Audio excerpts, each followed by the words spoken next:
Je pars vraiment des hommes préhistoriques, même avant l'invention de l'écriture, comment apparaît le nombre, comment apparaît la géométrie, pourquoi est-ce qu'on utilise ça, et parce que souvent c'est ça le problème avec les maths, c'est que souvent on met pas le sens, on sait pas pourquoi tel ou tel concept est apparu dans l'histoire des maths, et donc là j'essaye de remettre ça en perspective, donc partant de la préhistoire, puis après l'Antiquité évidemment avec les Grecs, les Égyptiens, les Mésopotamiens. Et puis peu à peu dérouler le fil des idées, comment est-ce que ça se développe, comment petit à petit l'idée des nombres va se développer, va engendrer de nouvelles idées, les nombres, le zéro va arriver, les nombres négatifs vont arriver avec à chaque fois des interrogations.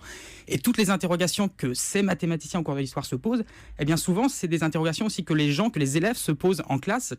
Et le fait de le remettre dans une perspective historique, eh bien justement, ça permet de mieux comprendre les maths et de donner du sens aux maths. Oui, il y a un travail de clarification, le mystère des mathématiques se dissipe à mesure qu'on avance dans votre livre. Votre credo, Julie le disait, c'est que la plupart des gens aiment les maths, mais il y a un ennui, ils ne le savent pas. Vous pensez vraiment qu'on est si nombreux que ça à aimer les maths? Parce que les souvenirs d'école sont parfois difficiles. Hein. Mais alors justement, c'est qu'il y a plein de façons de faire des mathématiques, et chacun, de la même manière qu'il y a plein de façons d'aimer la musique, tout le monde n'aime pas tous les styles de musique, tout le monde n'aime pas tous les styles de littérature, tout le monde ne peut pas aimer tous les styles de maths.